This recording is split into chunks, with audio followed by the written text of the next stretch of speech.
I want to thank Dr. Thomas Walsh for involving me in this exciting panel. And I want to thank Jeannie Kagawa for the communication of the organization with me. And it is a great honor to participate in the same panel with Ambassador Christopher Hill and Ambassador Dr. Werner Faslaben. And the topic is very timely, and it gives me great pleasure to join you for today's event. Let me start with the most important, my take with this issue. The post-COVID-19 era will not be a Cold War nor a rapprochement. It will be something quite different. US-China relations are bad and getting worse. Last week, President Trump even threatened to, quote, cut off the whole relationship, unquote, with China. Given the current environment, it is unlikely to be a rapprochement anytime soon. Long-term structural problems between the two elephants are the main reasons. The obvious candidates are many, and we see them on the headlines daily. These include, first, people often talk about the 3 T's. That is Taiwan, Tibet, and trade. And also in recent years, some more candidates appear. These include Xinjiang, the Uyghurs region, Hong Kong, and the South China Sea disputes. These issues also surface. China's island building, for example, in the South China Sea has resulted in the United States freedom of navigation operations in the region. And this week, a pro-Taiwanese independence president just started her 2nd term. And Washington's gift to her included an official congratulations from the Secretary of State. This is the first time since 1979 when the United States de-recognized Taiwan and switched its recognition from Taiwan to the People's Republic of China. Beijing was furious, and then Beijing unveiled a legal process of a controversial national security law to be imposed on Hong Kong. President Trump has vowed to punish Beijing should it become reality. These structural problems make it harder for the two powers to reconcile. So these are parts of the structural problems.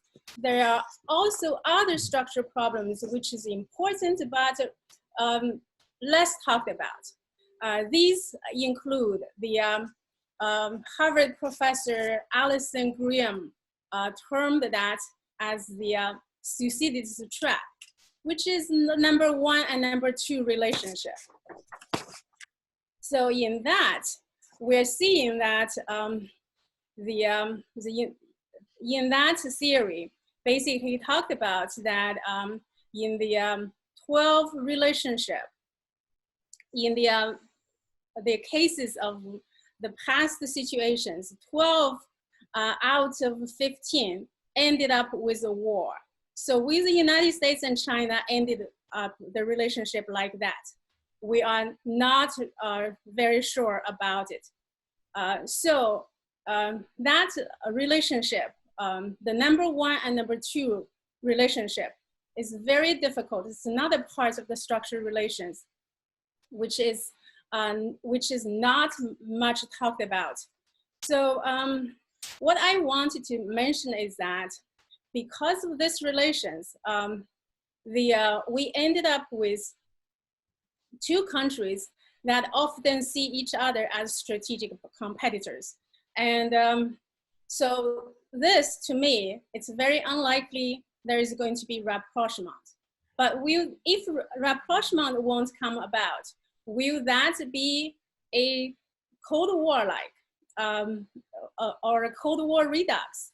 I think it's very unlikely either, because during the Cold War from 1947 to 1990, there were 2 antagonistic blocs that targeting each other, which is the NATO, the militarily One side has NATO, the other side had the Warsaw Pact.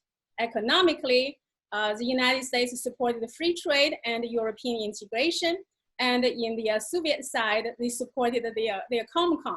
And that is mutual economic assistance with each other.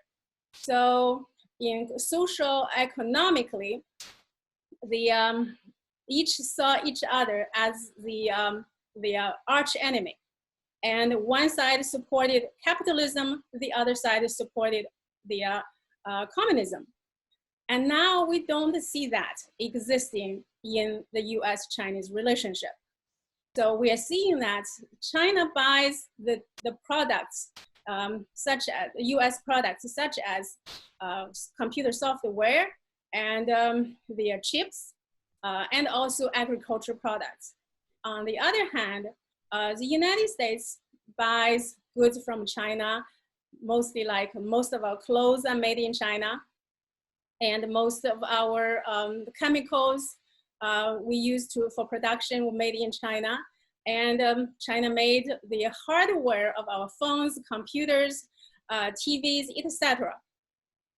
So this makes it the deeper connection between the two societies is also fundamental, such as we're seeing many Chinese tourists come to the United States. They see visiting the US as a badge of honor.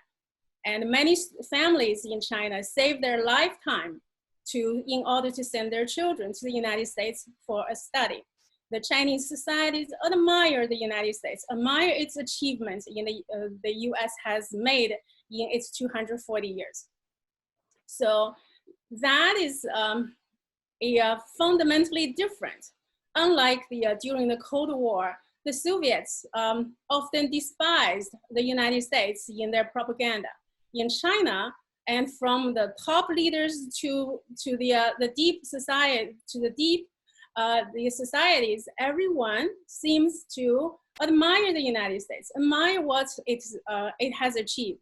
So in that sense, we are seeing a quite different picture. And the United States, in our universities, we welcome students from China. And we cherish that opportunity to be part of those forces that educate China's next generation. So these give us quite different situations. And also in the Chinese official politics, they have coupled some values that includes freedom and democracy, and also, and I did a study and to analyze the 12 sets of values reflected on the government documents and the street posters. And I noticed that amidst such universal values of prosperity, integrity, patriotism, dedication, friendship, these values also highlight 3 traditions. They include the communist cherished values such as equality and justice, and the Western values of democracy, freedom, and rule of law, as well as the Confucian moral of harmony and civility. Further, we're seeing China is alone in this. Unlike the Soviet Union, which posed its system, China is alone in its fight with the United States. And also because of this complexity of a number 1, number 2 relationship, this subtlety in the psychology, most countries which are our allies during the Cold War are unlikely going to be there to support us wholeheartedly. So if the US started a Cold War, we are most likely going to be largely alone. So that's why finally I want to mention that globalization will continue despite the hostile relationship between the United States and China, partly because of the technology. In the 1990s, only states and multinational corporations could participate in globalization. Nowadays, anyone with a computer and internet, a Zoom, and can participate in globalization. So my conclusion is the post-COVID-19 era will not be a Cold War, nor a rapprochement. It will be a contentious coexistence. Globalization and multilateralism will continue. Thank you.